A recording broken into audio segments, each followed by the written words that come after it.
Hi, everyone. I'm super excited to be with here to give you a behind the scenes look at leading with influence and share some truly hard lessons learned from 15 years of work in product, marketing, and UX.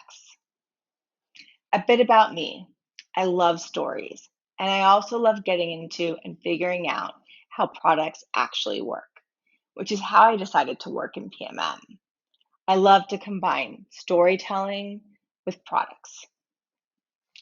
I've also been really lucky to work at big places like Google, Microsoft, AWS, and Salesforce, as well as a handful of creative and innovative startups like Teach Street, AK, and now Grammarly. My plan for today. I want to start by giving you an overview of why leading with influence is a must have skill for every great PMM. Then I want to share 5 insights that I learned the hard way, basically by making mistakes. Those insights led me to develop a framework for leading with influence. That's the last part of this session. I'll share my framework and some practical tips on leading with influence. I really love this quote by Robert Johnson. Even though he was a musician, it's incredibly insightful. Leadership is the ability to influence people and motivate them to do what needs to be done to accomplish a goal, vision, or mission. This really captures what product marketers do. We need to bring people together, and we need to do that in the service of a goal, vision, or mission. As PMMs, most of the time we need to lead with influence. And that's because the reality is that most of the time we're not the boss. We don't have everyone reporting directly to us. We have to lead by being influential. Additionally, our goal is always to inspire enthusiastic commitment. And as a cross functional leader, that means pulling together a lot of different types of people with a lot of different responsibilities and objectives, and not being able to say, you have to do this, but rather rallying, organizing, and inspiring. So let's dive right in and get into it. These are the lessons that I learned, mostly by making mistakes. Lesson number 1, negotiations. Here was a scenario. I was a product marketer at Microsoft and I was assigned a huge launch. So I did the first thing that I could think of, which was to meet with my key partners and figure out how we can get aligned on the launch goals. It went terribly. It turned out that in many conversations, we were trying to negotiate a different outcome. And what I realized is that we had different incentives because our goals were different. For example, one team member in sales enablement was tied to a specific revenue goal. I was trying to get him to work on a project that would not directly lead to additional revenue for his goal. This was a negotiation I could not win across the table. I realized that we had different objectives, and unless I changed that, we could never get aligned. So I went to my GM and described the problem and the impact. He met with his peer in sales enablement and negotiated a change in the goals. Now our incentives were aligned. Negotiations went so smoothly after that, and it was a really big lesson.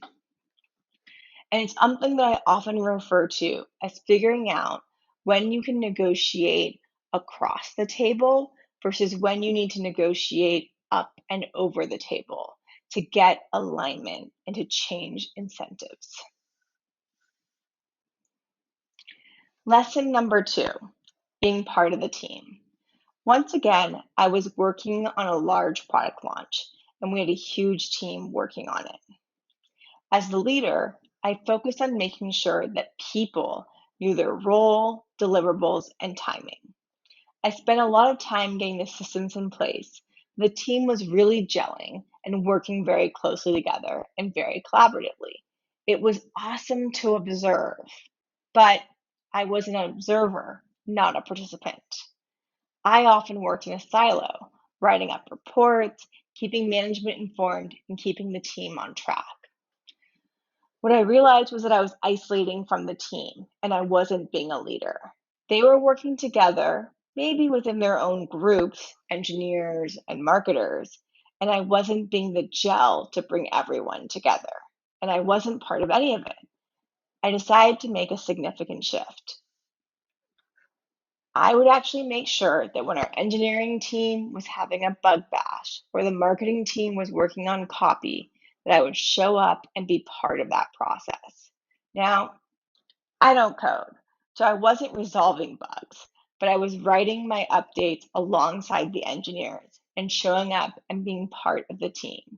It made a huge difference. It was a lot more fun. I became a part of the team and much more connected to the pulse of the team. But also, it allowed me to see opportunities to make additional connections that would be beneficial to the team and to the project. Lesson 3, flip it. Flip it was a philosophy I learned at Google. We were working on a project and went into review with Larry, one of the co-founders. We were really excited about our proposal. Larry listened for maybe 1 minute, and then he flipped it on us and asked us to defend why we weren't doing something versus what we were proposing. He specifically proposed a wild solution to the problem, which I think was offering a most favored nation status to a specific deal to close it, and asked why we weren't doing that. Flipping the question like that really got us to think about the art of the impossible, and it was inspired. It changed how I think about solutions. Instead of thinking about why is this a reasonable solution, I shifted to thinking about what would be the wildest thing that we could do, and why isn't that what we were doing? I learned from that process. I learned from that process is that oftentimes this flipping it identifies where the fears are that are holding us back.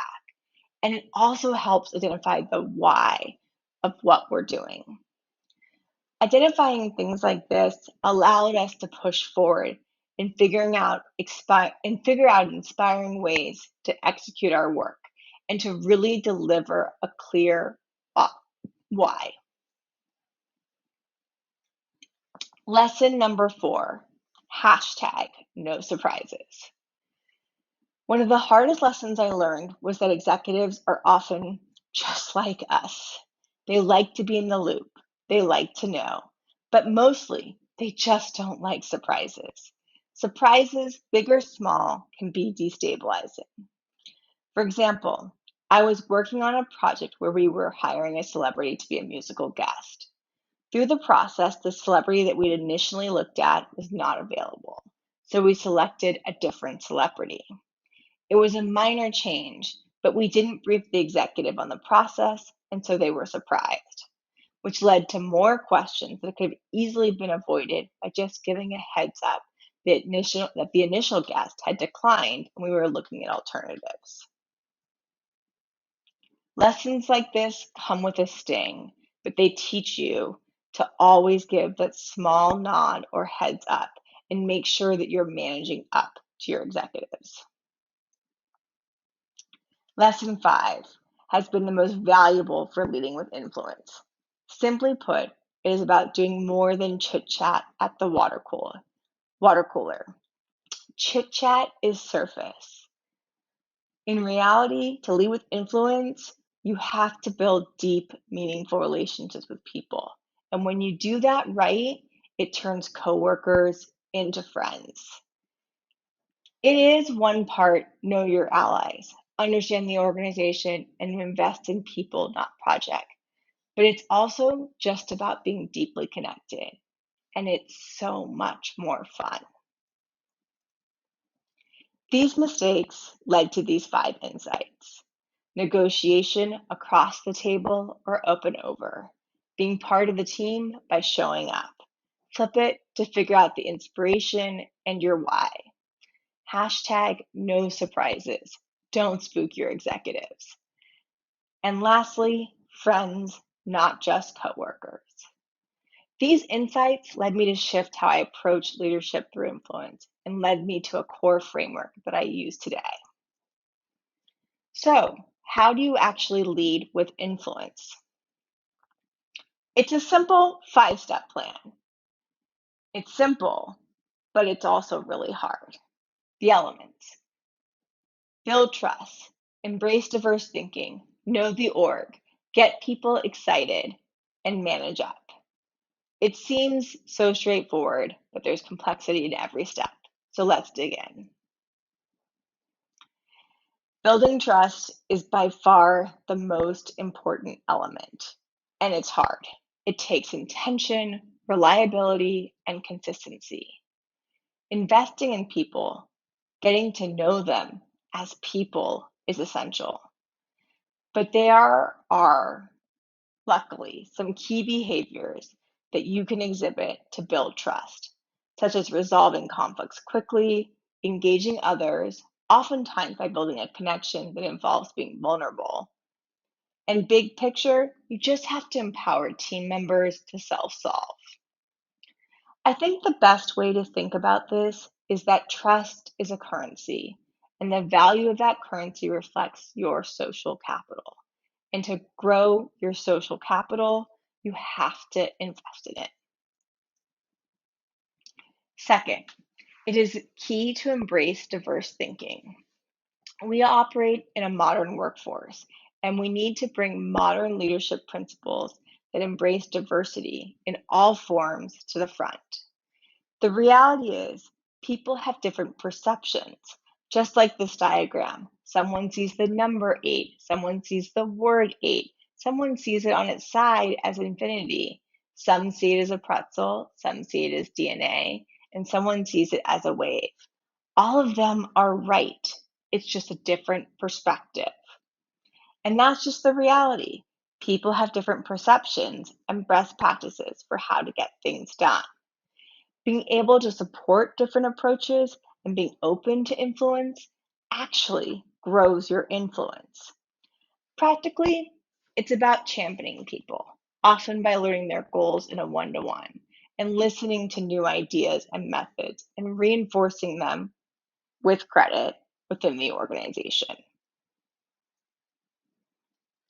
Number 3, know the org.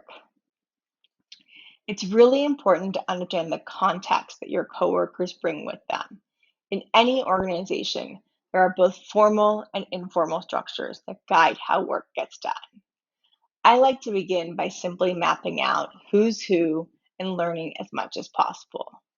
Then I try to identify key stakeholders in each function or team that I can rely on to help things move quickly, get alignment, and be a trusted source of feedback. Knowing the org is an investment that will reap many rewards. Number 4 is in many ways my favorite, getting people fired up and excited to deliver. This is a key part of leading with influence. When motivated and excited, people do amazing things. But you don't get there by selling. You have to enroll people in the vision. And this is where that concept of flipping it comes in. You have to know your why. You have to know the impact, and you have to be inspiring. And delivering that why, being able to defend against the impossible or advocate for the impossible, really helps inspire, get the team fired up and ready to go. It's a lot of fun. Finally, it's key to manage up. Understand your execs, their goals and their needs and their preferences. Do they like PowerPoint or Google Slides? Do they like a spreadsheet or a doc? Find out and then deliver in the format that they prefer. It just simplifies things. And again, you have to keep them informed. Oftentimes, that can just be a simple Slack message, brief update. It's all about predictability and clarity and keeping them ahead of any surprises. In practice, pulling all of this off isn't easy. It takes practice. But the key is to have fun as a team while doing it. I wanted to leave you with a few resources that have been helpful to me. First is Crucial Conversations. This book is a gem. It gives you a framework and a methodology for having high-stake conversations. And most of the time, it's really about having that conversation early and with vulnerability. It's a great read. Second is an article by Frederique Dahm about the key elements of building a successful career. What stands out in her post is her articulation of the importance and value of bringing grace to how you execute. It really is a must read. Lastly, I also recommend the classic, Influence Without Authority. It is essential.